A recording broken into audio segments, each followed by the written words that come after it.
Hello, me name Ghana for me chia obi bia ye frame Jewa me wo UK. Me a healthcare professional and I'm some successful digital business owner. Na business in common na me pese me name uche. Esa anse aboa me bebre. We adwuma mienu ene me ensa obekwa aba na wa bre nenso sike ye nso. Adwuma yi koma we student adwuma yi koma we oba time we nya ya na nka wa wotete wo ma wo fi adwuma yi koma wo benya se wada na adwuma run on the background ompe we na opeten adwuma we no hia experience bia essence you be train you from the scratch. 90% of the job will be done for you and I face adwuma we no it goes down to your generation to meet the job the obey ni say click learn more button. For more information, you better get it back to you. Madam Asinya, me sure be bia. Bye. I started brown.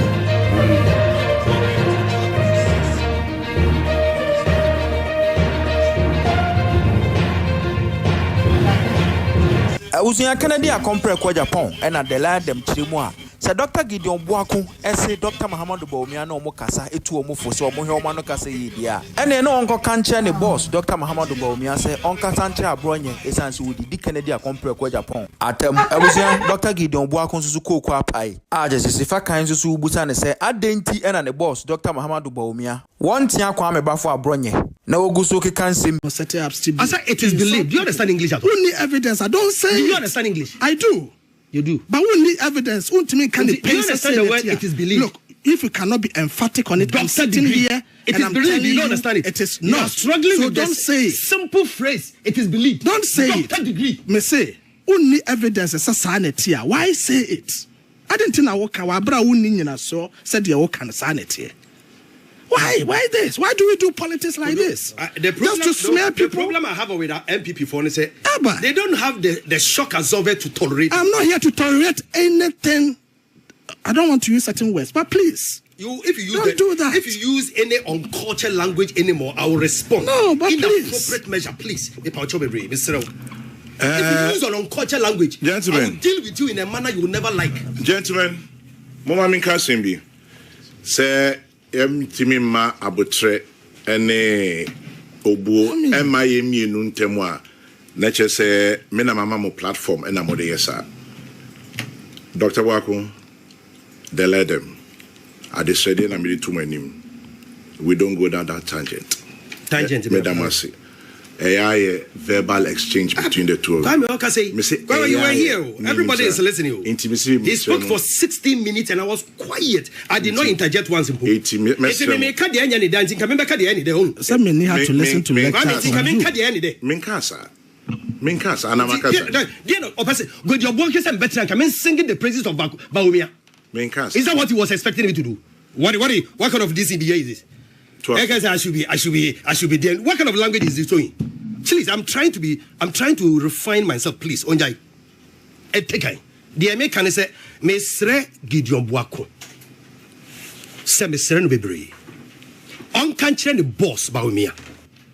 Say so play internal party peace there, another party unity there. The Abronye ye would put you in the program swa.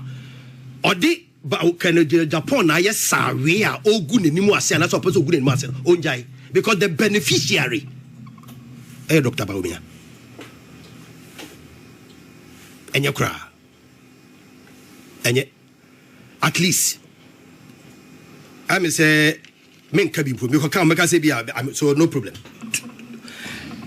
ofa MPP for a conference here wo mo ye makadi kan say organization is fine. Now, so in Sambia, be a Mihuni, and Yame Feka Nipa Mianumi and Sabi Kasaya, and Sambio Mokai may person responded to some of them.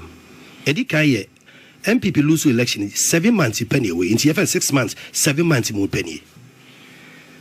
A minority leader, Abetna platform, so say Ghanaians have regretted voting for the NDC. So Ghanaians have regretted. As Amabwatin says, President Kufuor is looking for a platform to come and apologize to Ghanaians for the mismanagement of the economy. Sorry. Dr. Asamoah Boating, Honorable Asamoah Boating, Gina platform, so Gina radio, so I can. Say ayen Nana Akufo-Addo no ankasa mo ne di nkomo mo no ankasa ka kire omo se wo mo create platform ma no na ono magina so mpa Ghana for chew esan se amembu a obu ye ne ye true ka when who say asama about so actually say report no nyanokre when no. But I heard his voice. I've heard his voice. Sitting. I heard his voice, exactly what I'm saying. He heard his voice where he said it, that they are looking for a platform President Nana Akufo-Addo to come and apologize. He said he spoke. City FM also in the yes, over the weekend. A day before the Congress. In Sime Mbomichim. Etosumi no. Aye Nana Kumia so ababontina ba kase.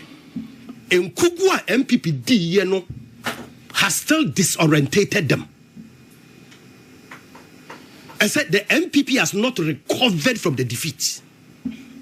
As I'm saying, I am no crazy. Ubeko tuaba, abaya wotia konyaso. Now woko aba na wodi obi any 1 million votes for the previous elections. Now as akoko lose election by 1.7 million. Just 7 months. What's it? Russia-Ukraine war. And the problem of this country to want to manage economy.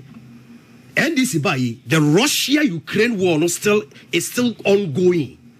Woman ye levy no what the buyer say it is the panacea to the economy. No ye free war. Ye levy ye free war. Betting tax ye free war. Allowance fuel allowance of ministers ye free war. Ukraine war no da ho yet this government has paid 6-month arrears for nursing trainees. 6 months arrears. Who are bemu nurse for want to mentia wo mo kabos minsia. Ababy ba ya Ukraine war no ho. Na so sa aban no to metua sa nursing allowance no a 6 months na want to mentia. Butia. Eso ko campaign su ko jira say Ghana for ya to aba no wi ye nu ye ho. Enti ye nu ye ho anka ma ye nkasa ye kan. Election ya mo ko ye obi enim say mo de nnyoma miensa na mo de lose election. Ahantaya kesiye sebe chronosem party indiscipline and the 70% yana na Akufo-Addo nakasa of amunya o mampanyi bia se odru baabi na so ba be chia hemfo a o ka kira hemfo no se wo mo nsori nchia no atoto ne nsa eme ehun go video so toto ne nsa bahad Ghanaians have regretted from that one. Omampanyini a ono odru baabi na okakochia ahemfo oman henenom de ne nsa benkum ka kira se mo nsori nchia me kotsina radio so se Ghana for ne pen omo do amabetu di omo pen omo nkoto aba no nko baabi omo pen obi ehunu se Nana Akufo-Addo ne nsam a okeka ne nyoma a okeka ne nyina de nyina akọ. The mistake about Bawumia ye ne se OGBB Akufo-Addo ye se ono ne de baaye. Bibi Akufo-Addo de baaye bi ono ne de baaye, and that was the defeat. Ofa. Se MPP for some kan Ukraine. No Ukraine de se e ka kire om. Ya ye bufuo kakra. Se MPP for gina baby a ena ye MPP for NDC for ye to abani wi ye Ghana for nu Ghana for ni ben Ghana ni ben aba be ka kire MPP for se ye ni obi ankan na me problem kakra me work it through bi and it's Bawumia kasa fe wi say the party let our end tribalism, religious intolerance and internal party attacks. Okay, and the medical come answer no say internal party attacks yenjai and America say Bawumia ni nyonko baako ya Abronye etit radio so ade all yen SA party no say monimu a epa makan this matter you address it opa kasemboa you address this particular matter I'm talking about because sanity na that is the perception because we're creating impression say he support Bawumia.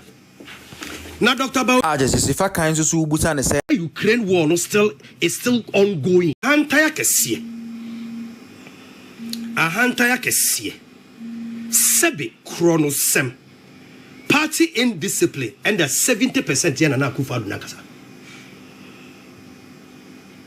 Of amunya o mampanyi bia se odru baabi na so ba be chia hemfo a o ka kira hemfo no se wo mo nsori nchia no atoto ne nsa eme ehun go video so toto ne nsa bahad Ghanaians have regretted from that one.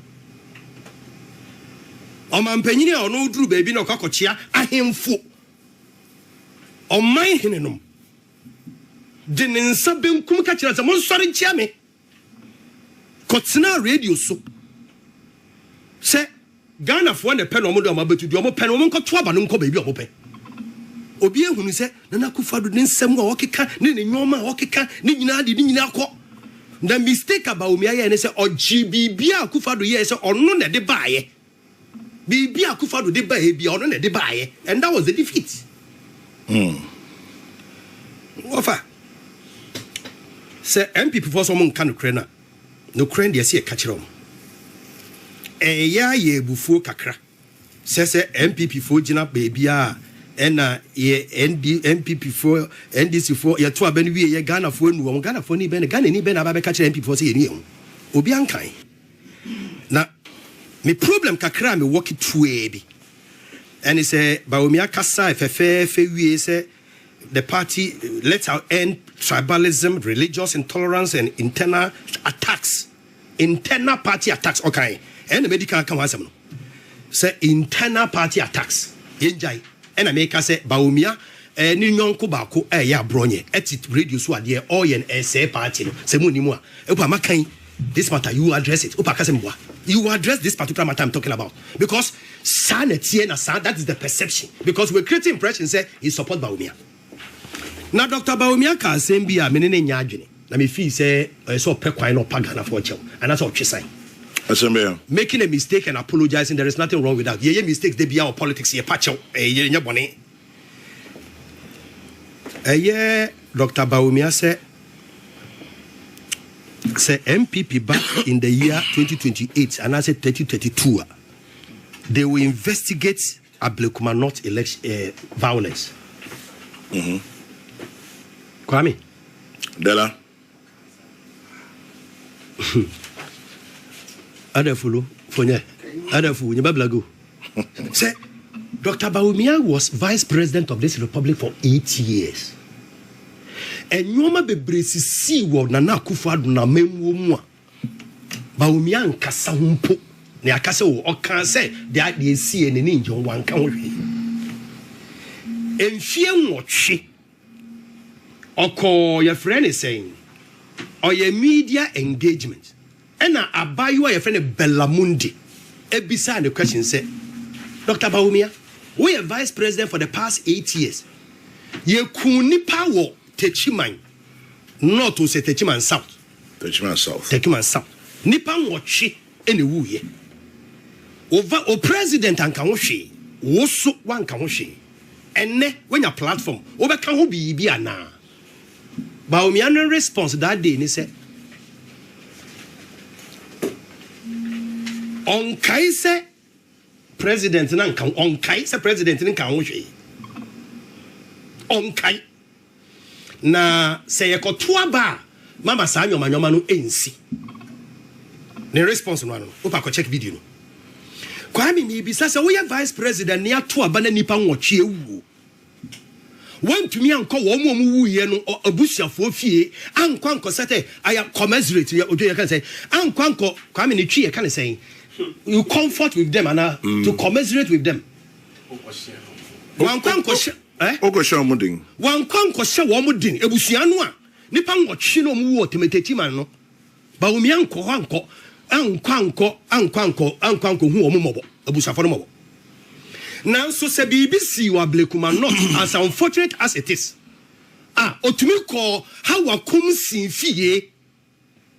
Then in sakoto ni kom echa picture say Ghana for yenche.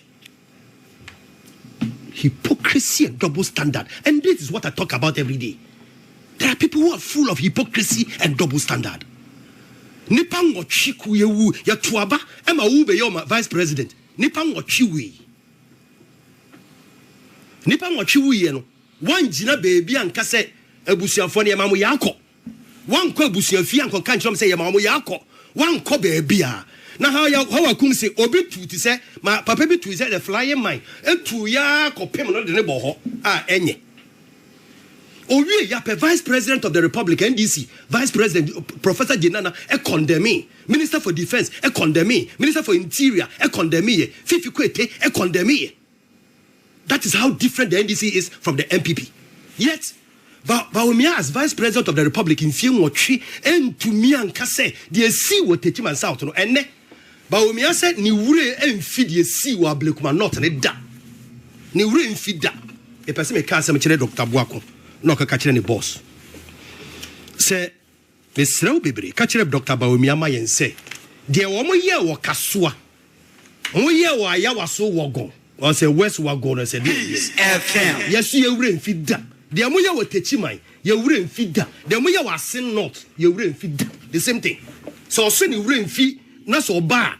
Oba be ya, I didn't know your vice president. Why, yes, I double standard hypocrisy in politics. And these are the things that make me feel say, and yes, nipa, we tolerate it. No matter where it is coming from, the NDC. Me, NDC lose election by 1 year, 6 months, me call radio so da. You lose about 2016, man call radio over 1 year. Because who could Ghana for fu, ya two a bit tiao. Sina baby, nama Ghana for the benefit of the diet. Let the government commit mistakes before you come. The MPP in 6 months is trying to pontificate holiness. They are holier than thou. Now how a kumsi, now vice president according channel in Satunukom, ye cap picture adentia, or be up him number. Now one more your bow to we anyway. Nyachum bekumu, Nyachum, Ebukum party, Bidibesia. Chama, me that's it. Chama, your politics. Menim baby a pese ye de kodru na sabio metena kumase kakra enti menem na nanzo na tena Okay. Timothy mpani kasa bebre, and at any point in time no yana me pese sa mpani kasa no e guide me ewo the politics is so amazing. Sabio, you better hand pay. Bosrimuka in chat to so. Then somewhere ya tumu enchine. Kwame say, oh yeah. And you see can feel bottom. Na nya den so say we tell in munye. Think obia betimi ayebi. Dan so me feel say enya kwanya se ene omanfo bekasa Yenya kwan se ene omanfo bekasa na one way or the other yenso ya exert a certain influence and amanyo semu kasa I say you careful kakra sembia mini apani kai I'm person can be a measure the year no.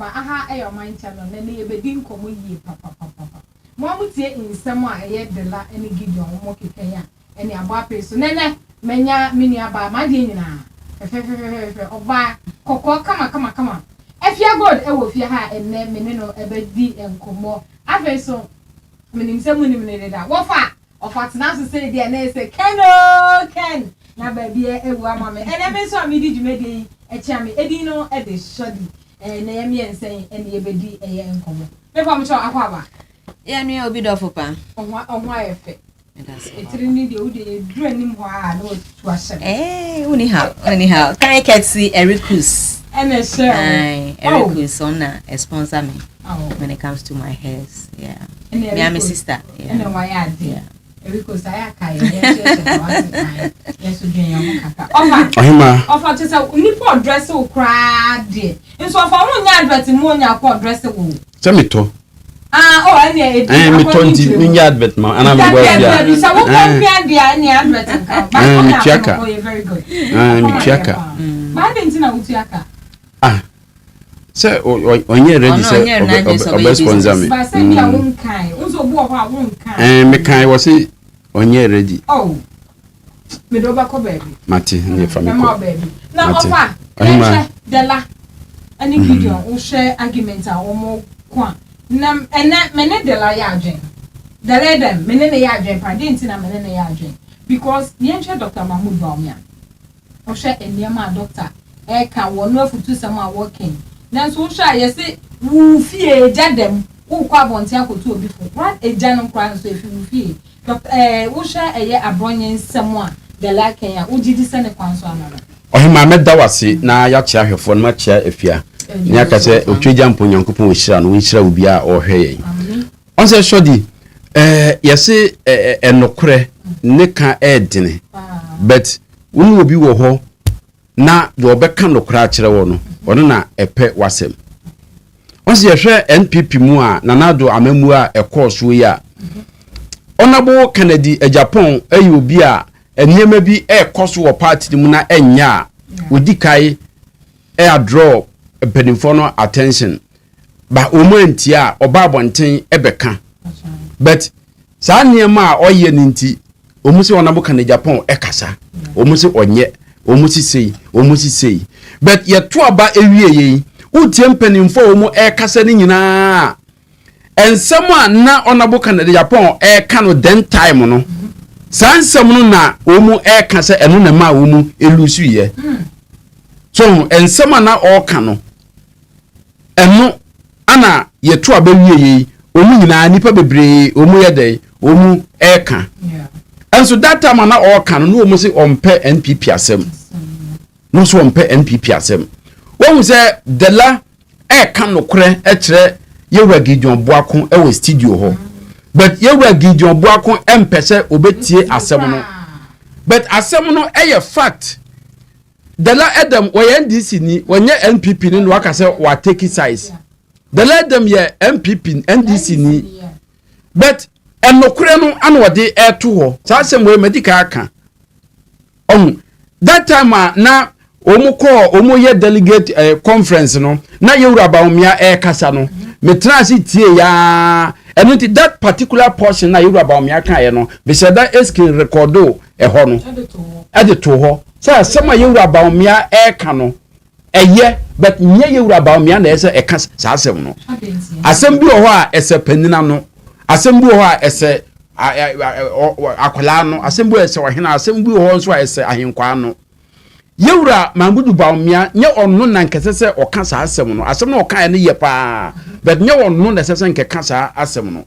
ene sen Yewura Bawumia nya opportunity or platform bia so a ye oka ne se omu NDC for ye video bia ye kan ye na NDC for e body eti aye e de ye campaign eti aye eno na Yewura Bawumia eka minim se enu tina ni kromfo anto ama MPP minim eno de yentimi nanka ukromfo de senka nyaade a omu betie sa asem no so Bawumia ehunu problem bia de nti MPP lusu ye eka se NPP for NDC for ebo ye NDC for de omu nte Ghana NDC for de ekoso Ghana no omu nima na omu ti different planets so omu Ghana ha de ekoso Ghana for no NDC for so ehunu enu ti Yewura Bawumia begina ono se nia ye kanditi aye ho no eno ana NDC for body eti ayen a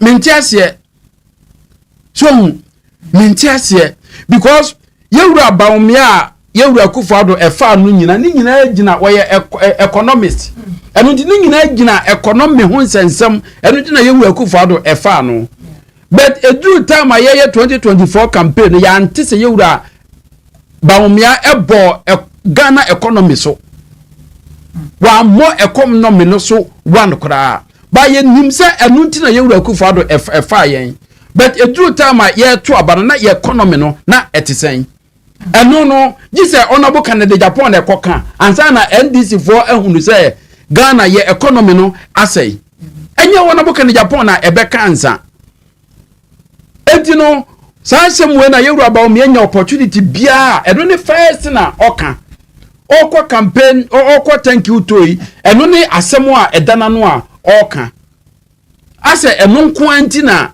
MPP for elusu ye but ukọ krom na the mic si nkrofo anu a nkrofo nso eka different thing nkrofo ka se eniema bo ayeden na nkrofo ka se fu ebo ayeden na nkrofo ka se nanado ka se obeye sei but obaye no ayesei nanado ka se sei obaye no ayesei enna mekoto body a sei mekoto emo bag a eyesei mekoto we a eyesei enu na manfo hwe so eto aba eti economy no eni ade a na dimu ntintimman eniema ekosoro ne ade no eno no NDC for no omunyima na so enu nti ana Ghana for to aba editi a MPP but when your opportunity bia na asemo ya no woka de bo onabo Ken Agyapong akutia Dela Edem onye Canada Japan achidi ni onye MPP ni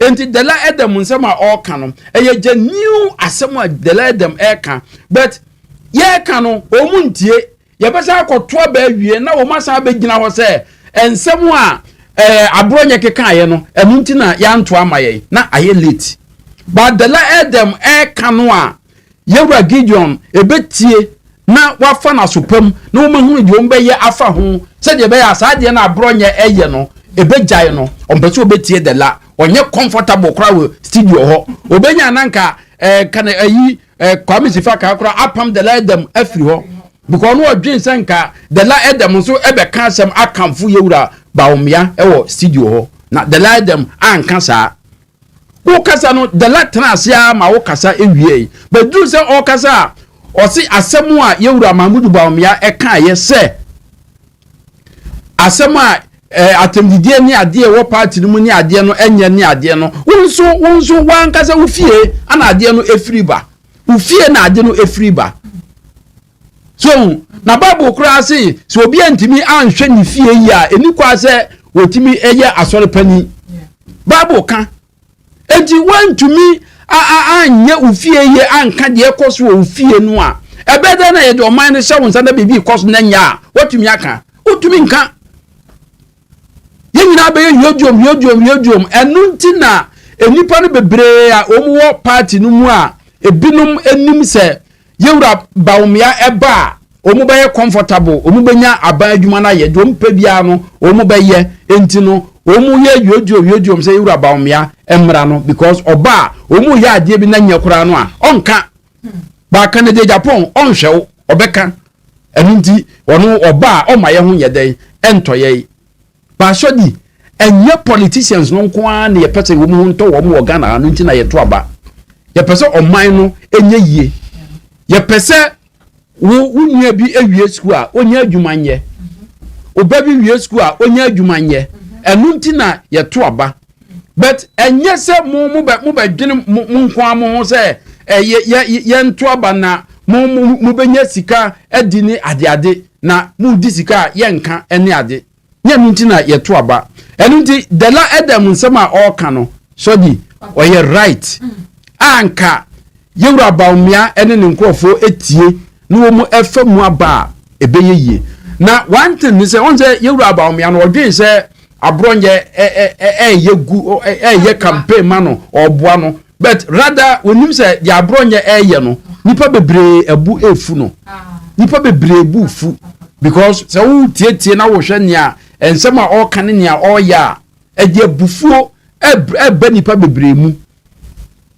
ukodi yewura Duncan William atem ni se hunti ni se na me enso obia nim se Abronye o kasa ye kosi ade se yewura Bawumia de se yento aba no ma no o ka ne kura no yewura Bawumia na yento aba no ema no na yewura Bawumia yento aba ema no na yewura Bawumia nipa na hoye campaign ma no ka ensem se ya untumi enka na Dela ka na yewura Gideon Boako asoda no o ka na wasona no enso se yewura Bawumia ko gina nipa mu dia o se na ase obo akutia ene ade ba ade no so ebi koso sesi a ede na wo ya afa de koso sesi a no ede na wo ya afa ho enu nti no nipa bi wo ho a ase obi ben no oya ade na ontumi enye dai enka enutini nipa no bebre pese wo mu nye dai wo mu emen no ba de wo ya ade na nya obeka no yesi onye because Kennedy de ye ya ade na nya obeka because ne bakura e ya ade na nya obeka ne yire ya ade na nya obeka enunti sa nipa we ye ma no ebedi animu a ebede ne nya kwai adisika ebede ne nya kwai aye niema yepe ye nya kwai enye niema yepe nti sa na te de ne ye sabotage no se de be ya omma ene se wa amma ne se ndisi fo kura wini a ye person se ye wura Canada Japan ebeba na mo dwene adwene we ewo mutirimu a ede moa anade ebebre mu sesi a ye to oba ye wura dwondraman mama ewini ya ye chesi mu epam mu ne ade no a sika yesi abedi nipa ni bi nsem a ye chesi mu eji ene ade no sa na mo pe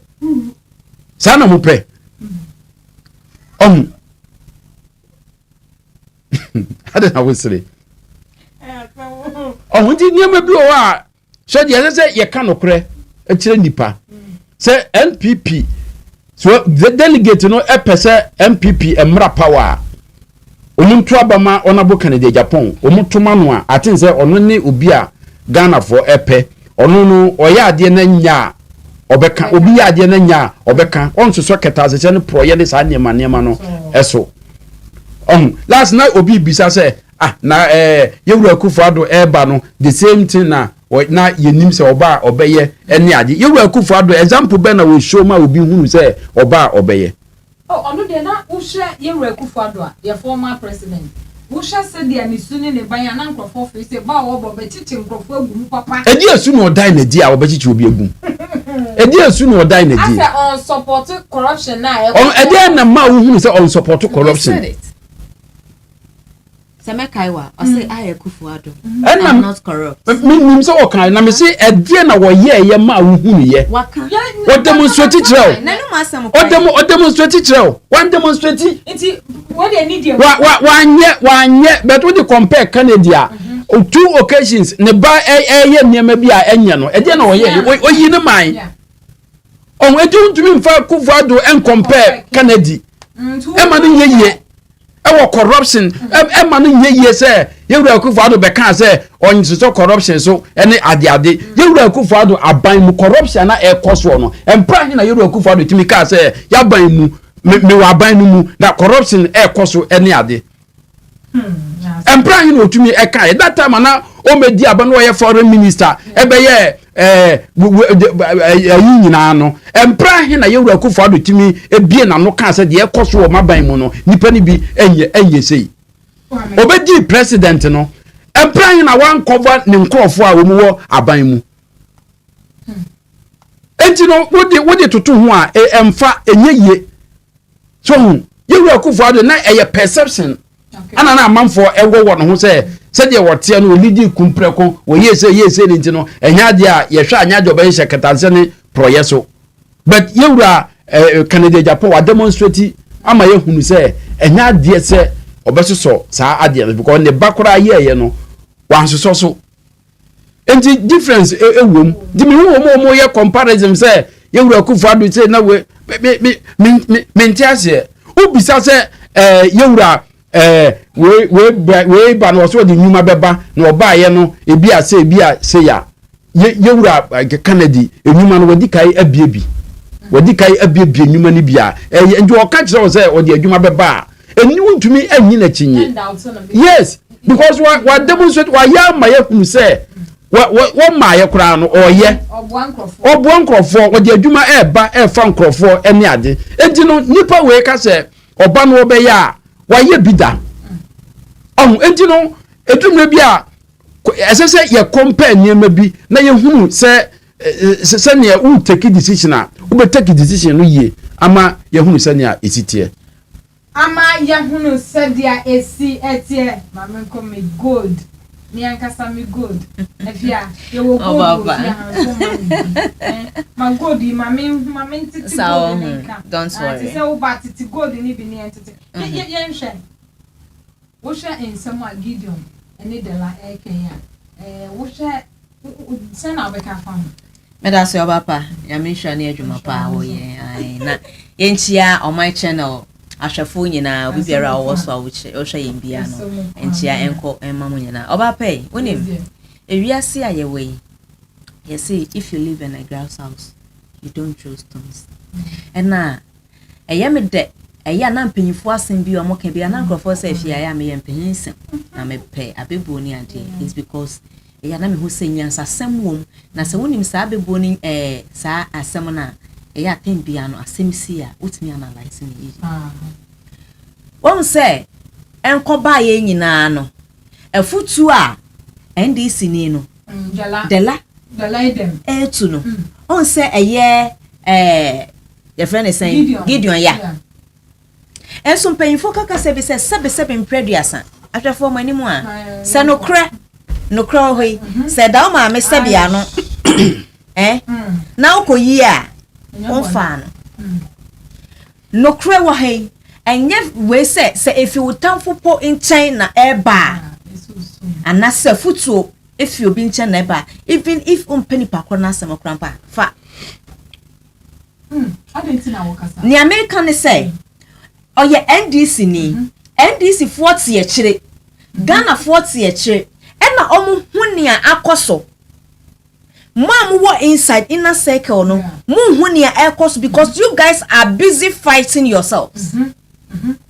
Yeah. Emma nientia emma sa enkugwo we eba ye emma munya 37% no. Oh. Okay. That's the truth. Mama ni ma ho ye. Because you guys are busy shifting blames. Eye kwaku menu na ye. Eye fia good na ye. Eye short na ye. Eye fa good of na ye. And na more shifty blame. Enti also chinesia kano kre na kire mo. Say it's not a matter of Ken Agyapong. But eye mu am ho. Sa audio na MPP4 NDC4 boy ya na say eti ye no like of I said we are all here in Ghana we saw it when we heard it. When the fundamentals are weak the exchange rate will expose you. We were here, we heard it. We heard that all of a sudden all this economic thing disappeared into digitalization. Shebebi ana yen GDP ewo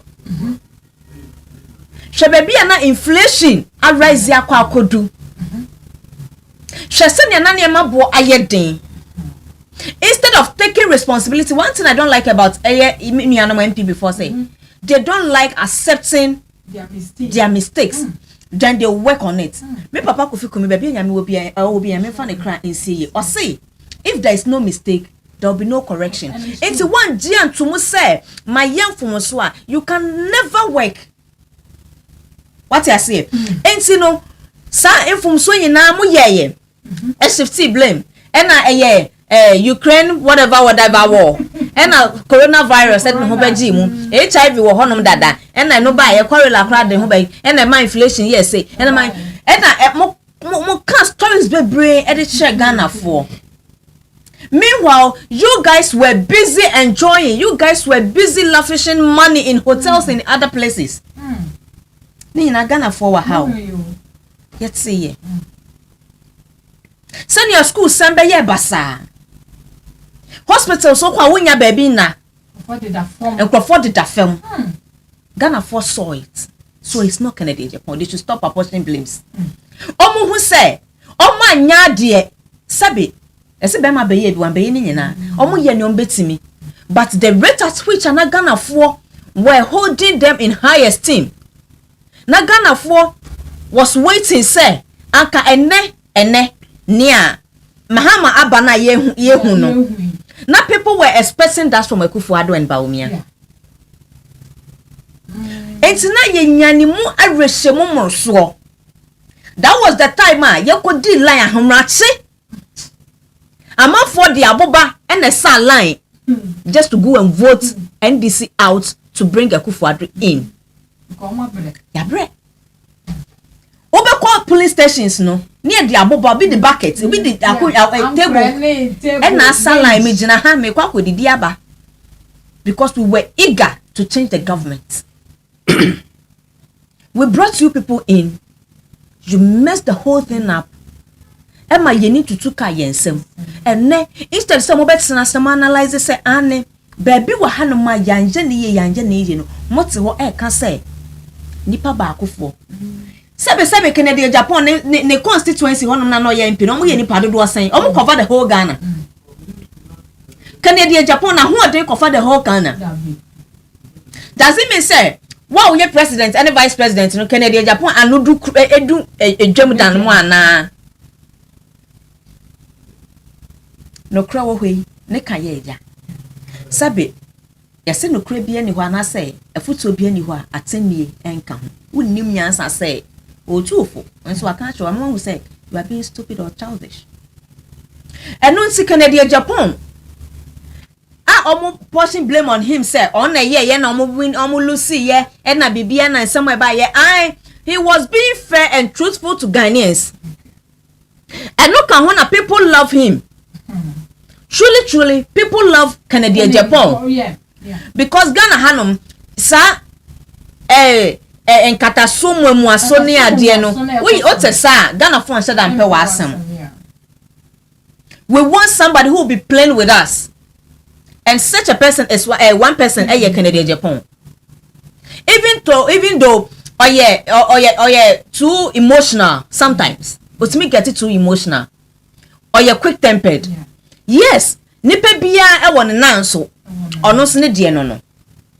But that doesn't mean say he's the downfall of MPP. Nya twon pese me nkuminya enhwehwe ni mu e wo MPP mu. They should work on that and they will be back. E ka menko ni nyina enwo me selfish interest eno na egupa MPP party. Debia me come say me nyi ba me be join the MPP a MPP be ye me fe be ye me de. It was only one person, one man. Wow. Why no o pese hu no wa hu. Sa o hu. O ti mi ma o be join the MPP. On say we akra. They are never be a won name. Yeah, you look up to someone. Obi oh nipa we, onipa we. Honorable Edubu ahen. Edubu ahen. No, o ti ase. Edubu ahen. Ono eno ne Lawrence e contest o manti me later e kufuo 92 92 Edubu ahen ona ma me pay MPP at that time okoye na am favor no ohun se me ade no ankoye amma me he did all that he can but amwano otwe ne ho to give way for somebody a ebetimi aboa MPP amayoko no aba and omode yenra the gentle giant the sexy ice man kufuo ebaye baby a obi I salute that man kufuo wu a krampa me afiago baby a metene pia mepo ne pimpa so wanye hwe ama mehu a mekai krampa I always say minya free maternal care o continental free o kowo a for organ o health insurance kowo uwia fa oba ebrefie empower ho a obeda so unkowo ema ye nyi unto fema ye kase untimi ntua o bills that alone could afford it and I enjoyed that. At least he has left a legacy. Kufuoma MPP be ye akono. They say shodi wano. I also say I kiss up, you know. This man fought. Kufuor has his own flaws. But at least between Kufuor and Akufo-Addo, oh my God. Oh my God. Yeah. And the MPP party no omo problem. Omo wo edidieja e wo party nim. Na edidieja wo hwen so mpanyfo ka say animu na nam. You might think say and na wo ye grassroots for. Mpanyfo say ni aye gina ne kon so ahwe bedwam no hona. So you used all these grassroots men, these grassroots people to gain power. Monya power ni wie na mo hurija won konsa mo de mo nan wo won si fam. Forgetting say they are the same people you guys will need in climbing the ladder again, because Ghana for oye 8 years ebe USC. Now they thought to say te say obi be kan ye say Ghanaians are so forgetful and tell ye refi ade anything ye re be free for them to break 8. Like how? With all that was going on, I'm here to tell yen papa no yen nuanom MPP for say Ken Agyapong is not their problem. Ken Agyapong is not their problem. Oman kasa omo suni omo ban omo de te party no ma yen hwehwe ni mu pese me nkuminya when yen use we wie ne ato wa twene no eno ni omo problem eno na egu MPP amanyokuo no se se MPP amanyokuo na yen kokora wanko a my dear sister amen. We have the men. We have the men. Yes, of course, we have the men. First, now you can say MPP. Am I your corner intellectual? Youth. Omo munim nyansa, omo nim de. Omo nyina enyi no so pese kwaye be ye kwaye a. Eduan kitenkite na wase no ena makwaye ne ye kwaye o. Because wenum enyi no ketwa na ewrewra mu no ena fill the gaps. Ba mo de mo twan ketwa ne nyina agu. Ena kese ni nyina ye tenten na frama na masofo se be ye kwaye. Ene you are here apportioning blame. Mama Kennedy nkwa be center of the story because Kennedy Agyapong, yes, that's why everybody, because Mama Kennedy are too popular. So if only one person can take over, now overcome it, na no man some of overcome presidency there. It's me as so be adwen. Now the whole Ghana yan so mama, I'm a lose 2 million votes. Thank you. If that's the case there, then such a person deserves say obekwa kwatwesa saninti matimi lose 2 million votes there. Mama onu anko na sanya ne apoto amana fe no de bomo enye ye. Nti wo so na enam de ande kwa no ankasa kwatwembra. So why don't you give him the chance? Dr. Mahmoud Bawumia is a fine gentleman. Onimade Bawumia is not a politician. Dr. Mahmoud Bawumia is not a politician. Ono anka kwenya was say the man a finance minister. What you say? Somebody obetimi aboa na ye sikasem no etimi aboa na mom no necessary say anka onbeye vice president. Because only that akukudro no only that charisma to do politics.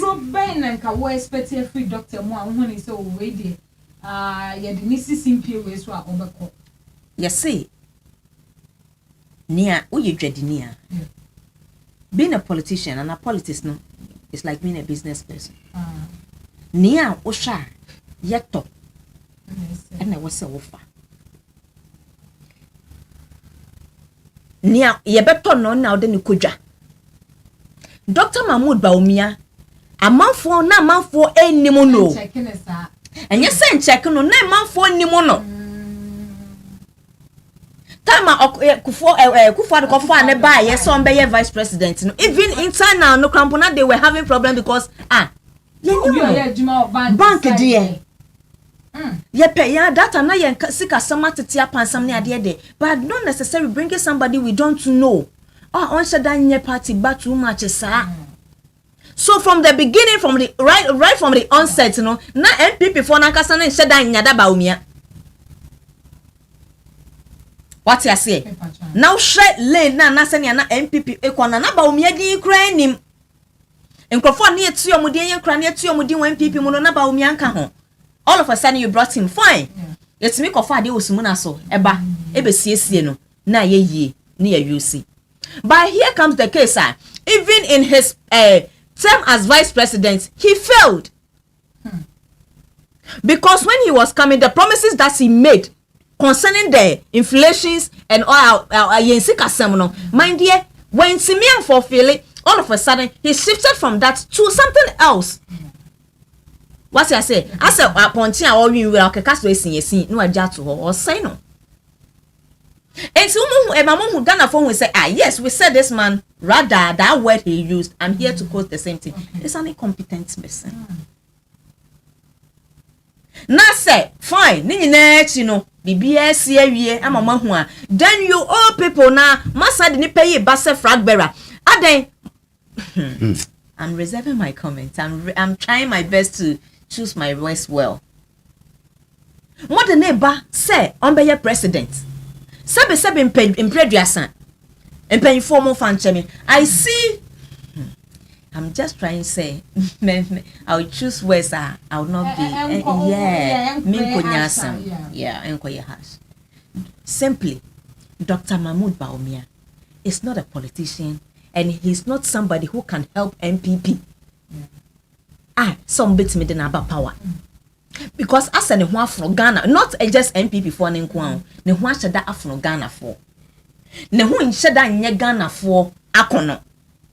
What you say? Yeah. So my candidate advice to the MPPs again is not necessary Ken Agyapong. Okay. But to me, bringing back Dr. Mahmoud Bawumia is a wrong decision for the MPPs. Not necessary Kennedy. Any other aspirant is welcome. My dear, we are here thinking Ken Agyapong, Brian Achampong, Bawumia, and Dr. Educhun. For every time on the nomination, you will see people that will come. Yeah, because you have to send yes. From yeah,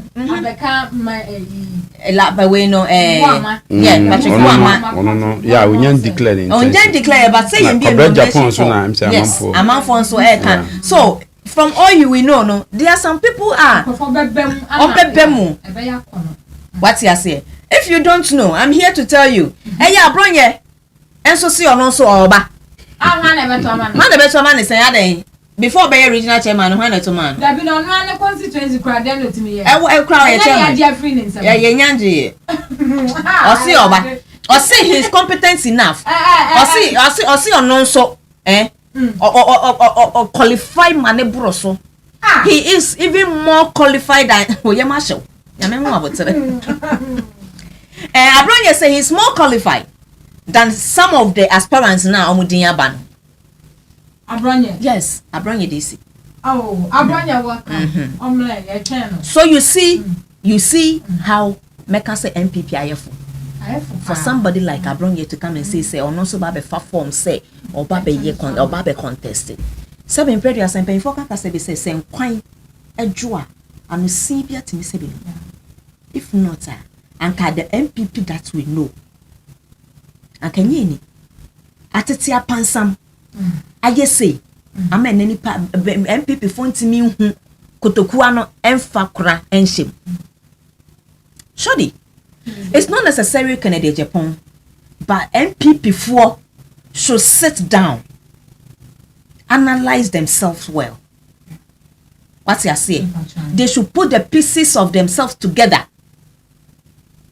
No more say no crebe horma eja, but let's tell Mahmoud Bawumia say Papa, what the vice president for 8 years. What be yen frag bearer? Mo akwapa no kwafo. Nipa be ye bi, wan be ye ni nyina bra ebe ya tenase. And I'm expecting his wife, Samira Bawumia, to stop flying around the man like an insect. So, Opa Chesa Ken Agyapong ni yire. Brian Achampong ni yire. So what is this? Oh, come on. Oba die, obo be ma chidoma eye. What you say? But too much of everything is bad. Too much of everything is bad. Oba die, otonya doa. Onto it to draw. She is doing too much. Sister. So did you too much. Nikunu see. And I make her say, who can a summon to us here? Ken Agyapong will know, sir. Or your mother do okuno. Thank you. Brian Achampong has a beautiful wife. Very, very, very. Or no so sabi, and yes, so new madi on a year no crew to me. Brian Achampong a year. Or the madie, or your rubber pan. And see, why is she not she following her husband like an insect? Onye prem sa adan susu se edubri bi so dina be manage and na make no I saw a fried akakra we dey need dem mama so na say wo be me go ha na ho den no keka no wo form but ne yire ka no ho as enthusiasm na be more. Is that how you see Bawumia? In a way, that's what I can that's say. Why I'm saying say he's not the right person. I told you he's not a politician. Bema wa ho den na wo yire. Bema just o yidi jan wachi ansa mo ayedu. Like how? Obadie, you are behind the man, praying, interceding for him, advising him, but not follow him around. Say, "Anoma, yatu emo egu amano." Oh, jinchia now who jinchia? Oh, so supportive. Oh, come on. Hey, it's too much. Sweet. Oh, come on, please. Obi any modo dey see me shady. Me say hey. E ba no do dia minim die pa but say bibia wonem brete say no senkafo e kan ye she is doing too much. Ya mame Flight Lieutenant Jerry John Lawrence na me fa ne kra ensie ne yere oba pa na akona du o supporting ni kunu everybody saw say listen o supporting ni kunu obi ehun say bibia mu no ogina ni kunu achi unless say daben ye wo Ghana hey empenfo mo hwe me etie ya frɛ Lawrence say on be ma speech na akona du asori afi na akonya so di na chi ko. What kind of service is that? Program na you invite as one of spouse. Second lady or first lady mo ko. Your time and season for everything. So your mom akwenya said, you second lady, you have a speech to read. Time I will read this speech. We force any kuru beso ya kodi na chia kodi ane. She said, me yiri ntimi kwa kodi ane because of my speech. So what is this? You are not the only first second lady we have seen here in Ghana. That's why I'm saying, say, she is doing too much. And or money kunu ne hu sebe mpediasa afunu nipa. Obapa MPP for betia. You see, ni owa sopa no. Wonti ni ahom no. I can't trust us. Na ni odo no. And I can wasan. Yeah. Oba fefe. That's Ofa. Na yemhwe. Ene iwu susu se edi enti Gideon. Edi empa ti da MPP for person mo gbaje asama Edem Eken. Because to me na menene ya adwen. But wo sha won susu se Abronye pese ma mencha Abronye braha. Wo sha Abronye su ni ban ya wo da na dia. Na so mi bisa se Dr. Mahmoud Bawumia wo hu ya na. Ana se decide say wo jana se wonya ne o person wonya. Onsa no pada me ne ye afia ipro na me ka se kraman no e wo fie na se obi ko fie ho e ko wiaje na kraman na ampo a na kraman no nipa no e wo twaka anunti na wa ampo no e ye sa na tie ohun ensem a e koso ni nyina no ensem a e koso ni nyina no mire yewura Bawumia e ka ho bi okay ohun e ye planting ana wo hwa misusu se omu aye so ana ekoyesa ohun se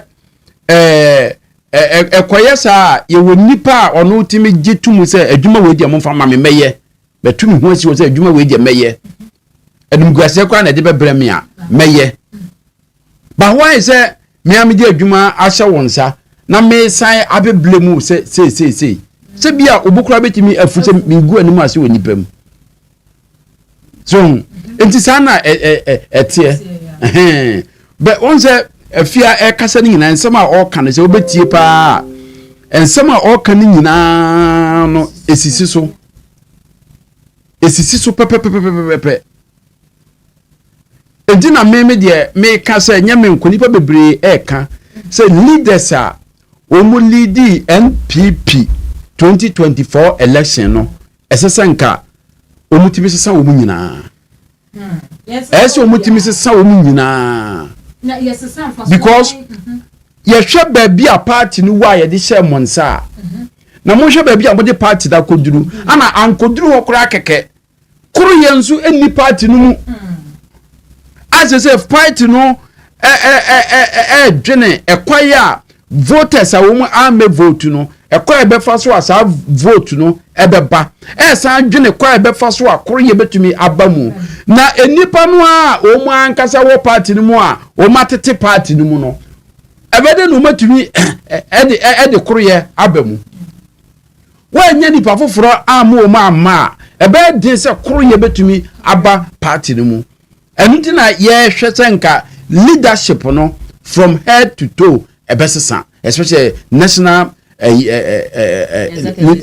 executives no ebesesa won say enu sunti an wo mu aplane atenase akọ meetings upon meetings aplane say yam plania yen leaders a ye da party na no anhwe ya yen yadwuma ebebo yen entene yen ni kan ma delegate a omukoto aba no last yi no yemo yenni kan koto presidential no na omu nyina no yenhwe se omu beko akoto ama enipa ayepe no ne se nipa ayepe no be ye leader dia because MPP mu no yenya to aba ne se presidential candidate ni be ye leader ono na eye bibia na che se yenso a yen other executive no obe support ye ama yenso ya yeden yaba because obia protect the position say ekotwa ban say Yewura Bawumia timi ebeye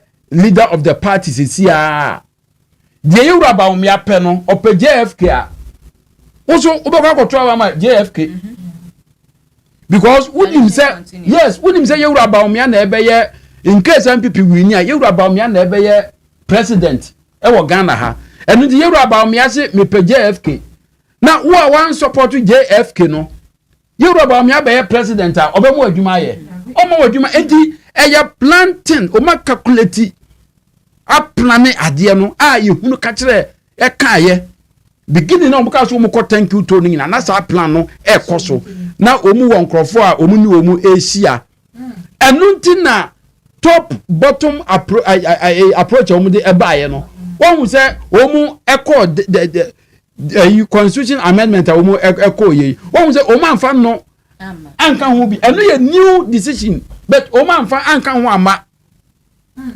o ma dikan ne empanimfo a o mu ka bi o mo be support no o ma dikan no o mu nyina akasa enti eno de o ma hunu say ahodu awie enti no ye kotro ba koyi flag awie na say Yewura Bawumia ewini a who born you say the Yewura Bawumia epe no obeka say umpe say ne obeye president because 2024 election no you hunu the same thing Yewura Kufado eyeye the same thing ana Yewura Kufado eyeye enkrofo a omu enya contract kakra nya bibididi kakra omu ye MC DC for ne ade omu nyina no enu omu ye meeting say one to ama nipa asemasi a wanhwa ne wadwuma ebebon sana ekoso but enu nchese onabo Ken Agyapong ontumi enwini onabo Ken Agyapong betumi wini I think say delegate no ana kasa ana delegate no so no wo ye delegate I think say ugina nipa ananmu ba bia wo wo na ugina enipa ananmu enti no wo ye delegate memfa wadwene enkoye bibi memfa nko a wadwene nkoye hwe nipa na wugina o manam na o mu wo fom no mese wo ye delegate na wo pese wo party mra power dia sankrofo nde sese wutie wo mu na wo kotuma obi a obe lead the party no a sankrofo no nyina ba eden ebetumi akoto aba ma sa nipa no ama party no aba power even eniku as delegate ne kura mpo etie esi o man ka sankrofo eso o man asototo form etie floating voters account because Ghana have floating voters na ma party eba power. Yes NDC for nko dimi ma MPP for nko but eduru a omu a floating voters no epe wo mu no omu na eba power nanu a yekoto aba NPP lose almost 2000 votes sankrofo nyina ye MPP for omu ankoto aba floating voters nso bebre a ekoto ye no omu ankoto ama NPP enti wanya dia onkrofo no pa o mu ankasa kora no o mu ankasa betro ba tiawo o mu ankasa nso dodo na nso enkoto obi o a wo ya NDC ni onkoto abama NDC a onko so wo akoto abama NPP pa onko enti won se o mu echeke ye wo ye analysis na vote a NDC enyaye no wo hwa de o mu nya no 2024 do kakra na ebe ka ho but MPP for na nkoto aba enu na ma omu lusu MPs bebre ene ade enti saadie we nyina 2024 no ye kaya se Ghana for per Kennedy mu pese mu mra power no mo dwen se bia na MPs no edwen se bia presidential no kwa na ebe lusu o no mo dwen se presidential no kwa na ebe lusu but mo hwe MPs a mo de madwene emma ye wura kufu ado a mo nyina affect mu no mo nim se ebe affect wo mo but wo nyina affect wo mu say you will NDC enye 2 tests e wo parliament but ni nyina no blame no why na obe blame no enti say sa problem we my sa mistake we na say masan nya opportunity na honorable candidate Yapon say obesan aba onu ana Ghana for so obesan aba na say mo ye madwen say ye di animu na ye beye di ebeye bia na se nipa e ka nokore che na mu ntie nokore no na se mo ya mabi se mo beye jandam aye frakadam ni ade na mbetimi age ade na firi nipa ne nsemu a I don't think delegate no so no o mu e wa adwene I don't think say o mu a party no ba opposition no o mu mpe nti what tribe akona amfa afie kasa no o kan se yewura adubu ahe on say omu yewura Bawumia ye or set example no a na wayi yewura adubu ahe afiri mu e ho de onka but yewura adubu ahe so na start ye 1992 yakotu ye yewura adubu ahe emma onya ye no na esua eno kra no wo de toto we hu ase na dozo sene yewura Bawumia kra de enso mu yi si nchan e de yewura kofo ebai kofo ba and the first year wo ye no hwe vote akofo enyaye akofo the first time yanko run off 3 times ekowie court kra ne ade o perform me no mu sisu kra se wa wini na ye wia no we ye to ba ni wie ya ade chi ye 9 kra mbo ade na se ade anchi kra na ofa fun se so 24 hours ama surana there be on no say worry that so nim say wa bro so wa wia titim wa wia titim so ebinum kura e ka say no wa wie kura no a nya botre kakra on say binum kura e ka say eno na ma MPs no kura vote bi wo wanka omu betumi awi ni kura no a ase omu ehunu say president kura give up then ye nti akoko dura ye de yes ade no wonni bia me Bawumia me penasem pa me nim person ba me penasem enti na me on say beginning na me ka say enka yewura Akufo do free so no because amanfo bu afu say oya ade o say wanya ade o nya no na ye ka but ujum say yewura Akufo do na Ghana fo bu afu no enti ka yewura Bawumia entena nchen be say 4 years ana yes on tena nchen kakra achire na nka waye dey waba but we ya wo say me wan na beto ama o obi anto ma o because Ghana fo bu afu still abufuo no edaso wom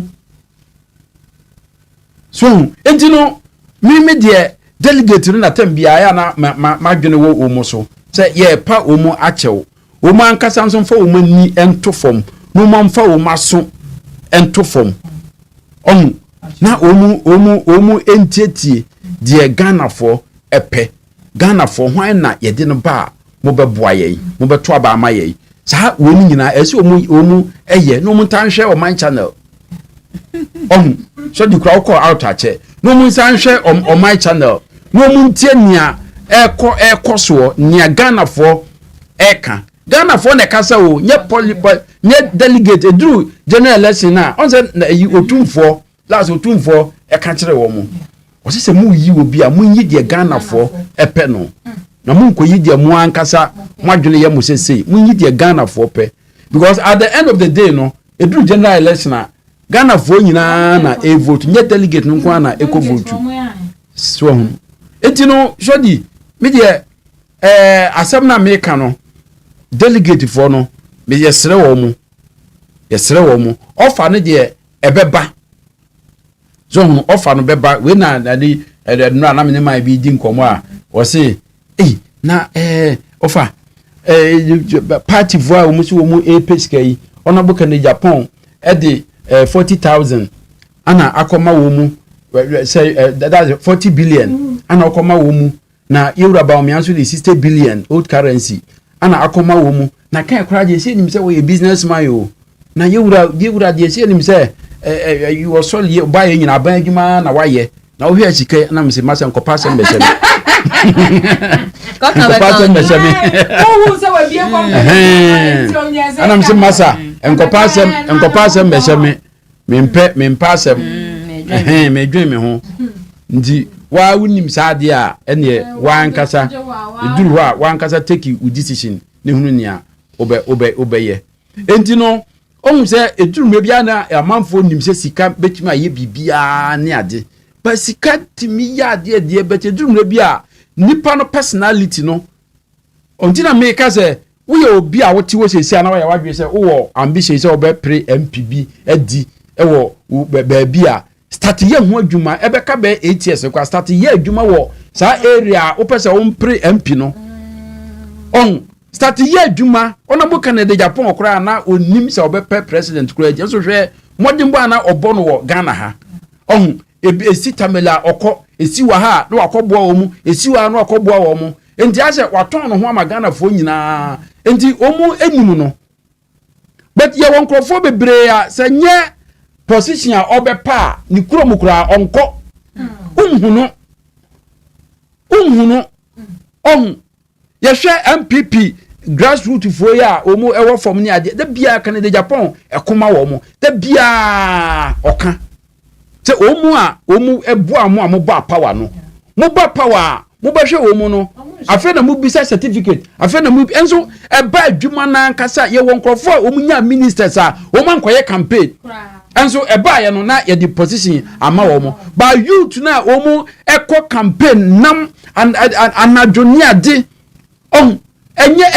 enye easy se mama boys se mo kaza mu na mo kaza je MPP emrante ni nyina afri mu omu beko nanu de si wo ablekuman on se ebinum ba TV so beka se onabo Ken Agyapong na eboa support wo mu eni ade onabo Ken Agyapong na support wo mu eboa wo mu onabo na on support wo mu se omu nkodi atutrasem de na support wo mu se omu mebo ye ballot boxes ho ban because that time issue bi si ya vigilante fo no bi ekoye bone ni ade onabo Ken Agyapong ekase tiai ma san krofo no kra eko report ma asem no court ema ye fine wo ma wo mu etuai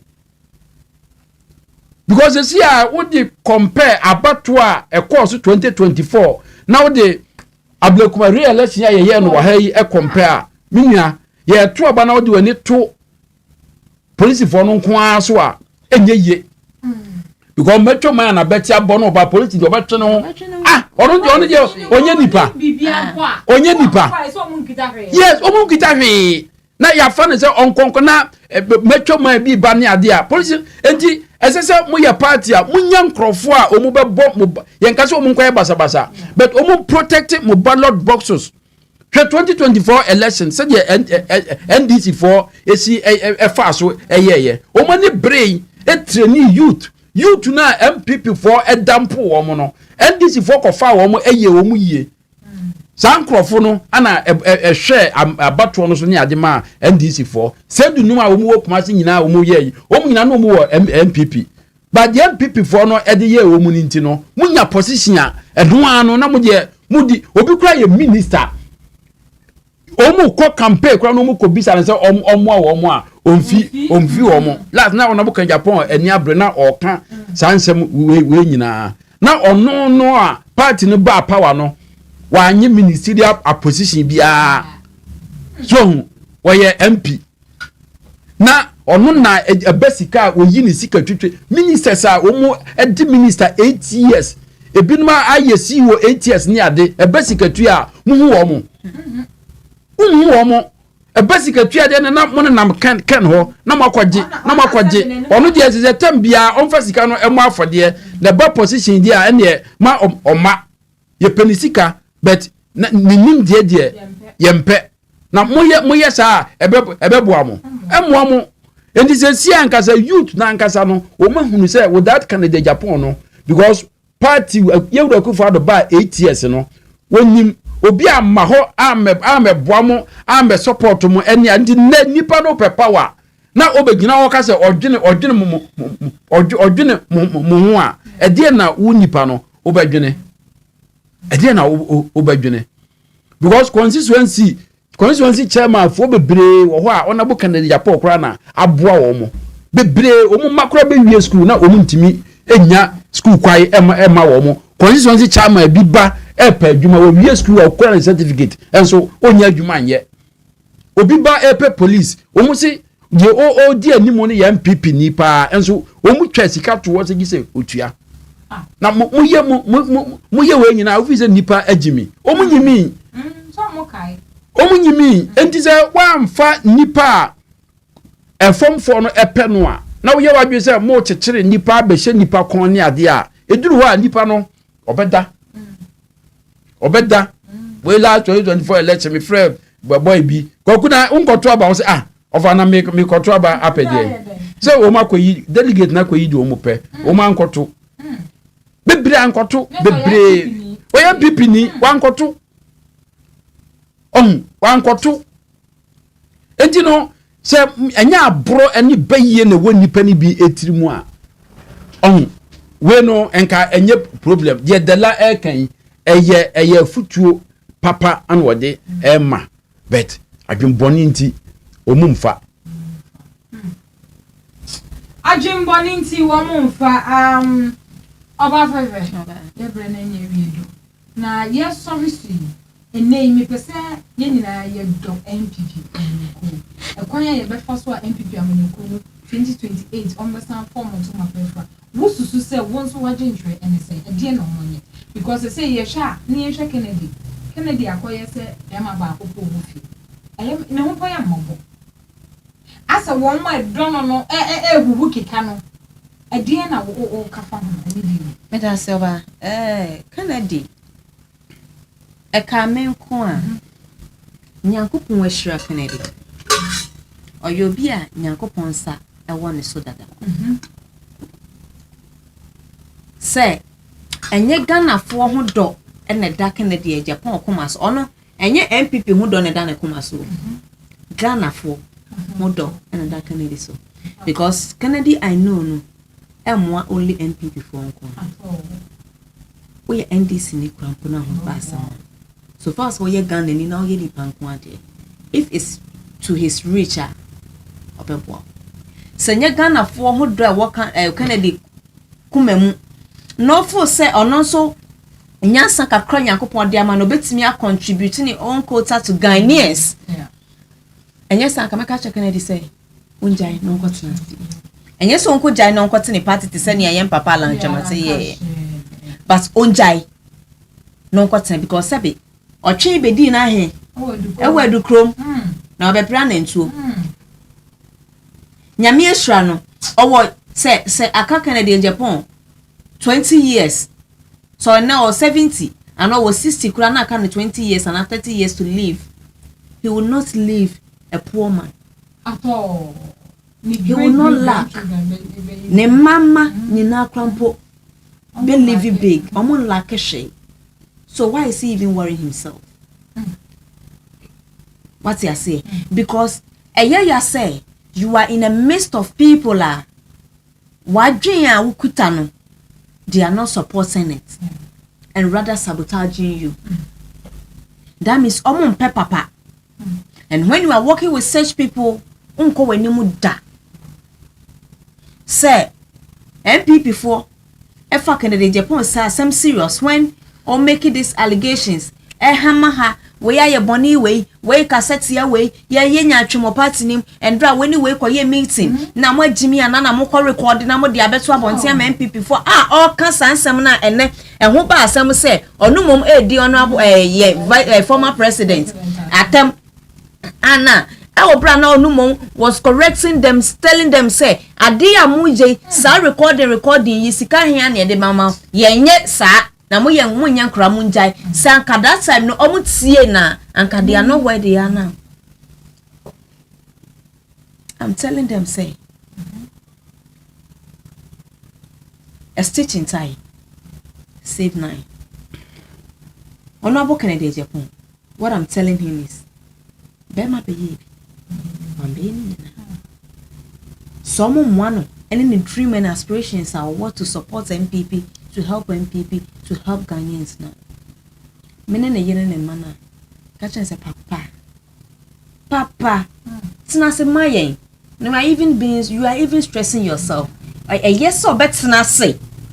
Who made this statement say? It is it for say, a ye better say, obey a cleaner.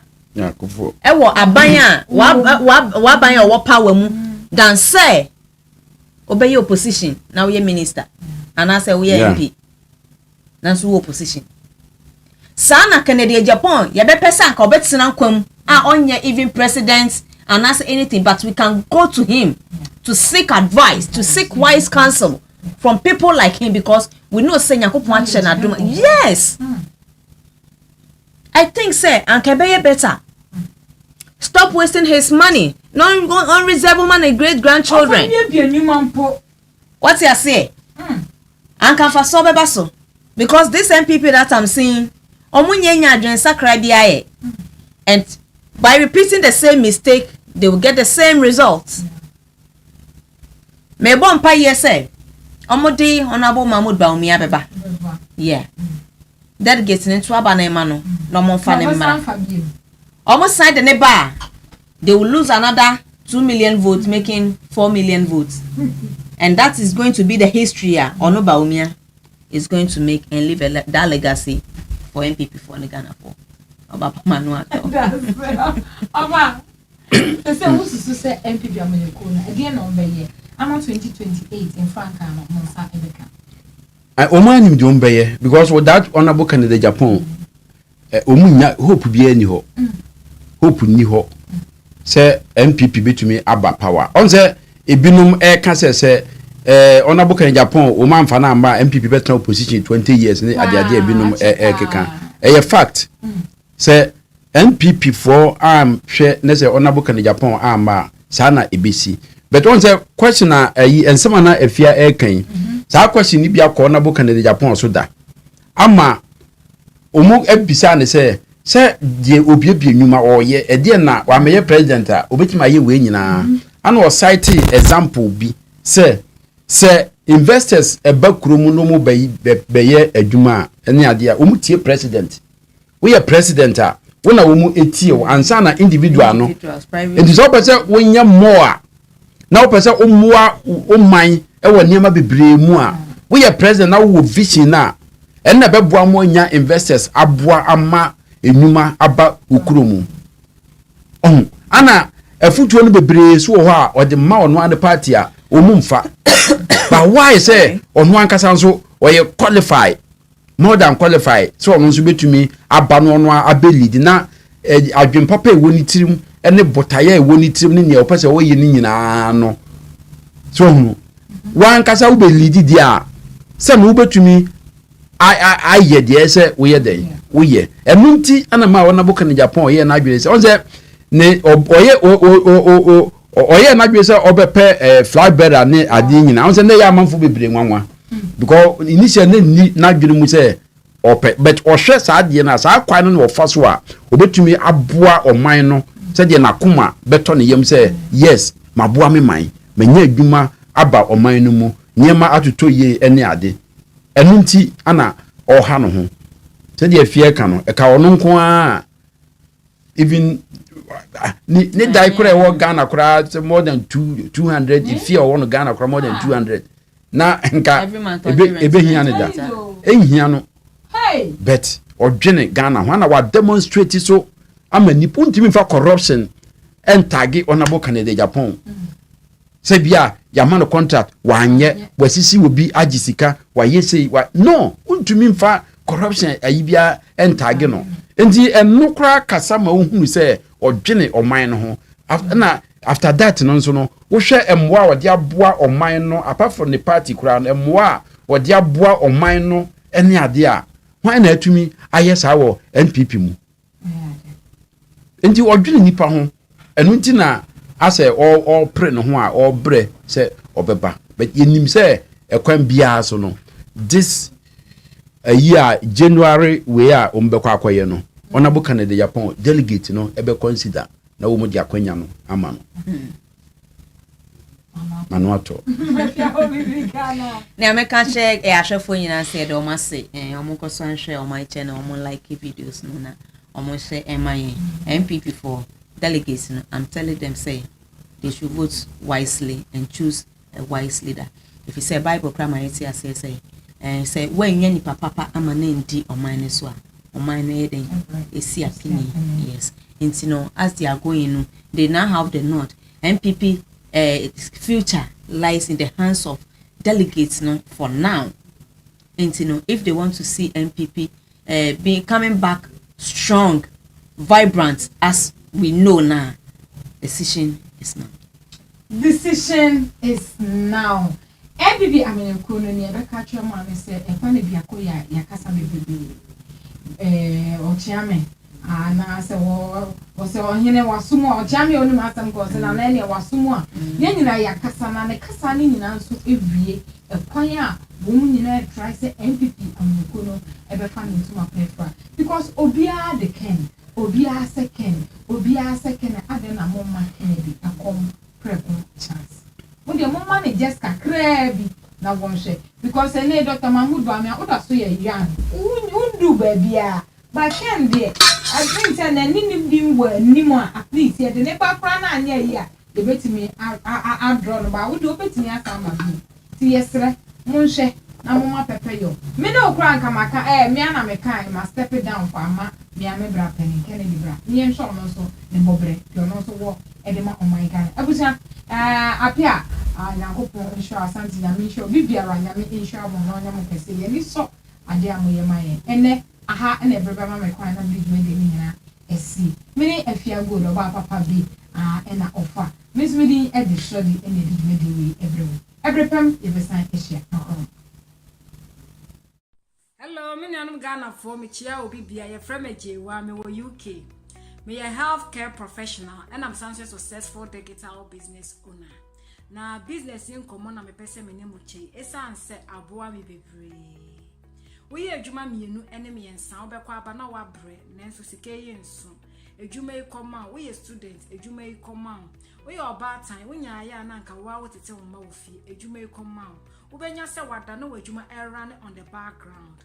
Ompe we na opeten ejuma we no hia experience bia essence you be train you from the scratch 90% of the job will be done for you and I face ejuma we no it goes down to your generation to meet the jawumba the obeye ne say click learn more button for more information you be get it back to you madam asinya me shiro bibia bye. Hello me nyanum Ghana for me chia obi bia ye frem Ejewa me wo UK. Me a healthcare professional and I'm a successful digital business owner. Na business in common na me pese me nemu che esa anse aboa me bebre. We ye adwuma mienu ene me ensa obekwa aba na wa bre nenso sike ye nso. Adwuma e koma we ye student adwuma e koma. We ye oba time we nya ya na nka wa wotete wo ma wo fi adwuma e koma. Wo benya se wada no adwuma e run on the background. Ompe we na opeten ejuma we no hia experience bia essence you be train you from the scratch 90% of the job will be done for you